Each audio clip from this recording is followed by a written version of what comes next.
Hi guys, let us now review the DCU Cash Rewards Card, if it is a worth it or leave it. By the way, welcome to Tutorials by David, and let us now start. So this card right here stands out by offering a competitive APR starting as low as 15.5%, as you can see right here, with no balance transfer and cash advances with no annual fee and no balance transfer fee.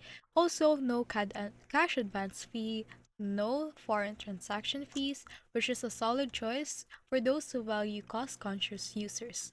So, until September 1, 2025, you will earn 2 times points on gas purchases, then revert it to 1 times everywhere, and points are redeemable flexibly for cashback, travel, gift cards, or merchandise. Cardholders also enjoy Visa signature perks like extended warranties, travel insurance, event access, and enhanced security features such as fraud alerts and tap to pay, plus monthly FICO scores and credit tools via W Uplift.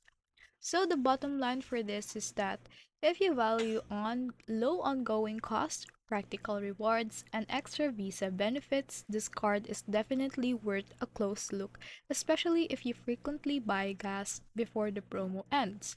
But if you're chasing hefty welcome bonuses or 0% APR offers, you might leave it and explore other options.